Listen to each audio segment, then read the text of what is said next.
ETF index mutual funds నేర్చుకుని stock మార్కెట్లో రాణించాలనుకుంటున్నారా? వెంటనే ఈ నెంబర్కి కాల్ చేయండి.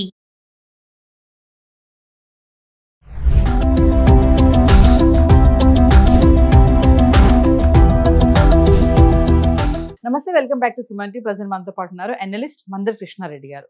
నమస్తే సార్. నమస్తే. సార్, కేంద్రం తీసుకొచ్చినటువంటి సంచార్ సాథి యాప్ ఇప్పుడు అది ఒక కాంట్రవర్సీగా మారింది. ఎక్కడ చూసినా న్యూస్ పేపర్లో అదే న్యూస్, చాలా మంది దాని మీద రీల్స్ కూడా చేస్తున్నారు. అంటే అసలు ఈ సంచార్ సాథి యాప్ అనేది అసలు ఎలా వాడాలి? ఇన్ కేస్ ఆ యాప్ మనకు వద్దు అనుకుంటే డిలీట్ చేసేయచ్చా? ఒక్కసారి వివరాల్లోకి వెళ్తే సార్. కేంద్ర ప్రభుత్వం తీసుకొచ్చినటువంటి సంచార్ సాథి అనే యాప్ నవంబర్ 26 తారీఖున వాళ్ళు నవంబర్లో దీన్ని చట్టంగా ప్రకటించారు. అంటే ఈ యాప్ ప్రతి ఫోన్లో కూడా బై డిఫాల్ట్ అంటే తప్పని పరిస్థితుల్లో ఫోన్లో ఉండేటువంటి మిగతా అన్ని ఫీచర్స్తో పాటుగా ఈ ఫీచర్ని కూడా పెట్టమని అన్ని కంపెనీలకు వాళ్ళు ఇన్ఫర్మేషన్ ఇచ్చారు. ఇది పెట్టడం వల్ల చాలా ఉపయోగం ఉంది. ఫోన్ మిస్యూజ్ కాదు. ఎవరు మనల్ని సైబర్ క్రైమ్ నుంచి తప్పించుకోవడానికి మనకు అవకాశాలు పూర్తిగా ఉంటాయి. సైబర్ నేరాలు చేసే వాళ్ళ ఆట కట్టించే అవకాశం ఉంది. సో దీనివల్ల వేలాది కోట్ల రూపాయలు ప్రతి సంవత్సరం కూడా సైబర్ లోపల మనం నష్టపోతున్నాం, మోసపోతున్నాం. ఒకసారి నష్టపోయిన తర్వాత రికవర్ చేయాలంటే చాలా కష్టం. దీనికోసం ఎన్నో పోలీస్ టీములను ఏర్పాటు చేసేసి ఖర్చు విపరీతంగా తడిసి మోపడవుతుంది గవర్నమెంట్కి. చిన్న చిన్న కేసుల్లో పట్టుకోవడానికి కూడా ఒకేసారి నెలల తరబడి నిద్ర లేకుండా పోలీసులు ప్రయత్నం చేయాల్సి వస్తుంది. వందల మంది పోలీసులు పనిచేయాల్సి వస్తుంది. ఈ ఆపత్తి నుంచి మొత్తం తప్పించుకోవడానికి సంచార్ సాథి యాప్ వల్ల అవకాశాలు ఉన్నాయని. సంచార్ సాథి యాప్ అంటే ఏమిటి అసలు? మొట్టమొదటి ఆలోచిద్దాం. ఒక యాప్ తయారు చేసింది సెంట్రల్ గవర్నమెంట్. మనం గర్వపడాల్సిన విషయం ఏంటంటే తెలుగువాడైనటువంటి మంత్రి, ఆంధ్రప్రదేశ్ సంబంధించినటువంటి మంత్రి పెమ్మసాని చంద్రశేఖర్ అనేటువంటి మంత్రి స్వయంగా తన ఆలోచనతో పుట్టినటువంటి యాప్ ఇది. దీన్ని తయారు చేసి, దీన్ని చూపించి, దీన్ని పూర్తిగా కన్విన్స్ చేసి మంత్రివర్గంలో దీనికి ఆమోదం చేసి దీన్ని ఒక చట్ట రూపంలో తీసుకొచ్చేందుకు ప్రయత్నం చేశారు.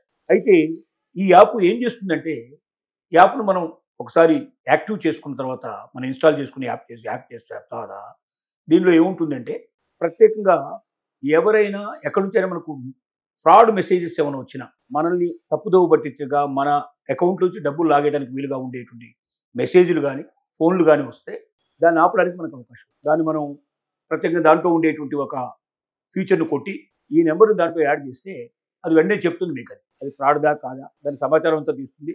అది ఫ్రాడ్ అయితే ఇమీడియట్గా దాన్ని స్టాప్ చేస్తుంది.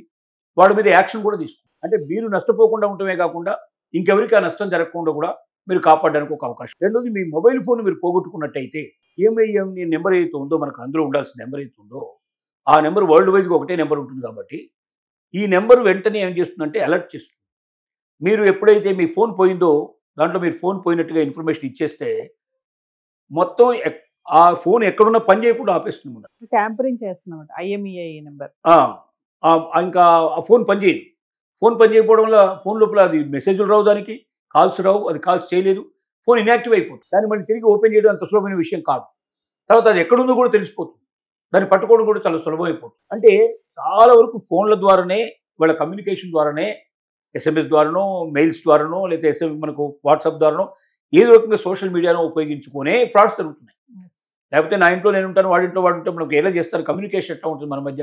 కాబట్టి కమ్యూనికేషన్ ఉండేటట్టుగా ఫోన్లను ఉపయోగించుకుంటున్నారు. కాబట్టి మొబైల్ ఫోన్ల ద్వారా జరిగేటువంటి ఎక్కువ భాగం ఫ్రాడ్స్ని మొత్తం అరికట్టడానికి మనకు సంచార్ సాథి ఉపయోగపడుతుంది. ఇది ఒక వరం లాంటిది. నిజం చెప్పాలంటే మనం ఫ్రాడ్లోంచి బయటపడడానికి, ఇతరులు ఫ్రాడ్లోకి లేకుండా ఉండడానికి, దొంగల్ని పట్టించడానికి, ఫోన్లు ఎక్కడైనా మిస్యూజ్ అయితే ఆ ఫోన్లు మనం పట్టుకోవడానికి, మన ఫోన్ మనం భద్రంగా మనం తెప్పించుకోవడానికి, మన ఫోన్ డియాక్టివేట్ అవడం వల్ల ఏమవుద్ది, ముందు దాన్ని ఉపయోగించుకునే ఫ్రాడ్ చేసే అవకాశం మనం ఆపేసినట్టు అవుతుంది. అంటే మరి ఎంతో అవసరం ఈ యాప్ అని అంటున్నారు కదా సార్. మరి కొంతమంది అంటున్నారు ఇది మీకు అవసరం లేకపోతే డిలీట్ చేసేయచ్చు ఫ్యూచర్ అని కూడా అంటున్నారు. మరి ఎందుకు? సెంట్రల్ గవర్నమెంట్ చేసిన పని ఏమిటంటే, వాళ్ళు ఇచ్చినటువంటి నోట్లో ఆ చట్ట ప్రకారం వాళ్ళు చెప్పిన దాంట్లో ఏంటంటే, ఇదిని ఖచ్చితంగా డిఫాల్ట్ కింద ప్రతి ఫోన్లో రావాలి, అన్ని కంపెనీలకి ఇన్ఫర్మేషన్ ఇచ్చారు. అంటే మీరు దీన్ని వితిన్ 6 months లోపల ప్రతి ఫోన్లో కూడా మీరు తయారు చేసే కొత్త ఫోన్లలో దీన్ని తప్పనిసరిగా తీసుకురండి. ఫేస్బుక్ ఎట్లా తీసుకొస్తారో, గూగుల్ ఎట్లా తీసుకొస్తారో, రకరకాల మీరు ఎట్లయితే ఉన్నాయో ఇవన్నీ కంపల్సరీగా అవసరమైనవన్నీ ఉపయోగించుకుంటున్నారు. అది ఎలాగైతే అవసరం, ఇది కూడా అవసరం కాబట్టి దీన్ని కూడా కంపల్సరీగా పెట్టండి అని. ఇంకోటి ఏం చేశారు, దీన్ని డిలీట్ చేయడానికి వీల్లేదు అన్నట్టుగా ఒక అర్థం వచ్చేట్టుగా ఒక వర్డ్ వాడారు. ఇక్కడ సమస్యల్లో ఇక్కడ వచ్చింది. మిగతావన్నీ బాగానే ఉన్నాయి కానీ డిలీట్ చేయడానికి వీల్లేదన్నప్పుడు ఇందులో ఏదో మతలబు ఉంది. కొన్ని యాప్స్ ఎట్లా ఉంటాయంటే మనకు తెలియకుండానే కెమెరాలు ఓపెన్ అయిపోతాయి. దాంట్లో కెమెరాలు ఓపెన్ అయిపోయి మనం ఎక్కడ పెడితే అక్కడ, మనం బెడ్రూమ్లో పెట్టామనుకోండి, మన బెడ్రూమ్లో మొత్తం టోటల్గా రికార్డ్ అయిపోతుంది. అంటే మీరు ఆన్ చేయరు, మీ ఫోను ఆన్లోనే ఉండదు. ఫోన్ ఆఫ్ చేసి పెట్టినా కూడా ఆ కెమెరాలు ఓపెన్ అయిపోతాయి, మొత్తం టోటల్గా అది ఎఫెక్ట్ అంతా వచ్చే అవకాశం ఉంటుంది. అంటే ఒక రకంగా మొబైల్లో మీరు ఇప్పుడు ఆండ్రాయిడ్ ఫోన్లు ఏవి ఉన్నాయి ఇవి కాకుండా మీరు ఇవాళ ఇంకా కొత్త లేటెస్ట్ ఫోన్లు ఐఫోన్లు ఇట్లా మీరు ఎంత లేటెస్ట్కి వెళ్తే అంత మీ జీవితం బట్టబయలైనట్లు లెక్క. అంత మన జీవితాన్ని మనం పూర్తి వాళ్ళ ముందర ఓపెన్ చేసి పెట్టుకున్నట్లు లెక్క. మన సంభాషణలు వాళ్ళకి తెలుస్తుంటాయి, మనం జరిగేటువంటి కార్యక్రమాలన్నీ జరుగుతాయి, చివరికి బెడ్రూమ్ కార్యకలాపాలు కూడా వాళ్ళకి తెలిసే అవకాశాలు ఉంటాయి. ఇది చాలా మందికి తెలియక ఇంకా లేటెస్ట్ కావాలని వెళ్తున్నారు. ఎంత లేటెస్ట్కు వెళితే అంత స్మూత్గా ఇన్ఫర్మేషన్ ప్రపంచానికి వెళ్ళిపోయే అవకాశాలు కూడా ఉన్నాయి. దాని అర్థం చిన్న ఫోన్లలో లేవని కాదు, పెద్ద ఫోన్లలో ఇంకా పాసిబిలిటీస్ ఎక్కువ పెరుగుతాయి, అవకాశాలు ఎక్కువ పెరుగుతాయి.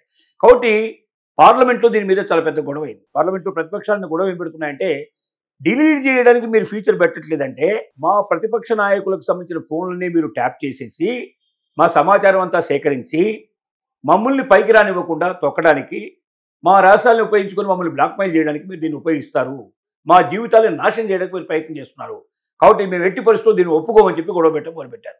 చివరికి దానికి మనకు సంబంధించినటువంటి ఎవరైతే టెలికమ్యూనికేషన్ మినిస్టర్ ఉన్నారో ఆయన దీని మీద మాట్లాడుతూ మాకు అలాంటి ఆలోచనలు కానీ భావం కానీ మనకు లేదు, మిగతా ఫీచర్స్ ఎలాగైతే డిలీట్ చేసుకునే పాసిబిలిటీ ఉంటుందో దీన్ని కూడా డిలీట్ చేసుకోవచ్చు, అయినా బై డిఫాల్ట్ దాంట్లో ఉన్నా కూడా మీరు దాన్ని ఓపెన్ చేసి మీ ఫోన్ నెంబర్ ఎంటర్ చేసి మీరు దానికి కావాలని అడిగినప్పుడు మాత్రమే అది యాక్టివేట్ అవుతుంది, కానీ డిఫాల్ట్ ఉన్నంత మాత్రంలో అది యాక్టివేట్ కాదు. చాలా ఫీచర్లు ఉంటాయి మీకు దాంట్లో. ఫేస్బుక్ ఉంది, ఫేస్బుక్ ఉంటుంది, లేదా అమెజాన్ ఉంది. మీరు అమెజాన్ ఓపెన్ చేసి మీరు దాంట్లో మీరు నెంబర్ ఇట్లా ఇచ్చేసి మీరు చేస్తే అప్పటి నుంచి దాన్ని యాక్టివేట్ అయ్యి మీకు ఇన్ఫర్మేషన్ రావడం ప్రారంభమవుతుంది. మీరు ఓపెన్ చేయకపోతే అది ఎప్పటికట్లాగే ఉండిపోతుంది. అంటే ఒకవేళ మీకు ఇది ఇష్టం లేకపోతే మీరు ఓపెన్ చేయకండి. ఒకవేళ చేశారు, మీరు కొంత ఇన్ఫర్మేషన్ ఇచ్చారు, తర్వాత ఇవ్వదలుచుకోలేదు, డిలీట్ చేసేసుకోండి, మాకు అభ్యంతరం లేదు అని ఇంత క్లారిటీగా చెప్పారు. మీరు ఉపయోగించాలనుకున్నప్పుడు మాత్రమే ఉపయోగపడుతుంది, లేదా లేదు. కాబట్టి ఉపయోగిస్తే దీన్ని ఇన్ని ప్రయోజనాలు ఉన్నాయి, లేదనుకుంటే మీ ఇష్టం అని అంత క్లారిటీ ఇచ్చినప్పటి నుంచి కొంచెం ప్రతిపక్షాలు శాంతించాయి. బహుశా దీన్ని అమలు చేసే అవకాశం ఉంది. కానీ శాంసంగ్, యాపిల్ లాంటి ఫోన్ మ్యానుఫ్యాక్చరర్స్కి ఇన్ఫర్మేషన్ ఇచ్చినప్పుడు వాళ్ళు డిఫాల్ట్లు పెట్టడానికి మేము అంగీకరించమన్నట్టుగా యాపిల్ వాళ్ళు అయితే తెలుగు సమాధానం చెప్పారు. కానీ ప్రభుత్వం తలుచుకుంటే వాళ్ళని వెంటనే కన్విన్స్ చేయగలుగుతుంది, లేకపోతే నీ ఫోన్సే మొత్తం ఆపారేస్తామని చెప్పి ఇండియాలో మీ ఫోన్లు అమ్మడానికి వీల్లేదని ఒక జవాబు ఇచ్చేస్తే చచ్చినట్టు వెంటనే తెల్లని కావచ్చు. ఎందుకంటే లక్షల ఫోన్లు అమ్ముడుపోతున్నాయి, కోటాను రూపాయలు సంపాదిస్తున్నారు. అది లేని పరిస్థితిలో వాళ్ళకి చాలా నష్టపోతారు. కాబట్టి ప్రతి కంపెనీ ఒప్పుకుంటుంది, లైట్గా తీసుకుంటున్నారు. కానీ ఒకవేళ గవర్నమెంట్ స్ట్రాంగ్గా తీసుకుంటే డెఫినెట్గా అది అవుతుంది. ఏదైనా ఇప్పుడు అవైలబిలిటీ ఉంది. 2 సంవత్సరాల నుంచి జీవన్సాథి యాప్ ఆల్రెడీ వచ్చింది మార్కెట్లోకి. దీన్ని చాలామంది తీసుకున్నారు. అయితే కొద్దిమంది, మొత్తం టోటల్ పర్సెంటేజ్ తీసుకుంటే 80 కోట్ల నుంచి 90 కోట్ల మంది సుమారుగా మన భారతదేశం లోపల ఆండ్రాయిడ్ ఫోన్స్ వాడుతున్నారు. వాటిలో దాన్ని ఉపయోగించుకున్న వాళ్ళు 1,70,00,000 2 కోట్ల లోపలే ఉన్నారు ఇప్పుడు మొత్తం, అంతకన్నా ఎక్కువ లేరు. అంటే చాలా తక్కువ పర్సెంటేజ్ ఉపయోగిస్తున్నారు, మిగతా వాళ్ళు ఉపయోగించలేదు. కానీ అందరూ ఉపయోగించినప్పుడు మన దేశం లోపల ముఖ్యంగా ఈ సైబర్ నేరాల సంఖ్య బాగా పడిపోతుంది. ఆల్మోస్ట్ ఆల్ 0 పొజిషన్కి రావడానికి అవకాశం ఉంది. ఫోన్లు పోగొట్టుకుంటామనే భయం లేదు, ఫోన్ పోగొట్టుకున్న నిర్భయంగా నా ఫోన్ నాకు దొరుకుతుందని భయం లేనటువంటి ఒక పరిస్థితి దారితీస్తుంది.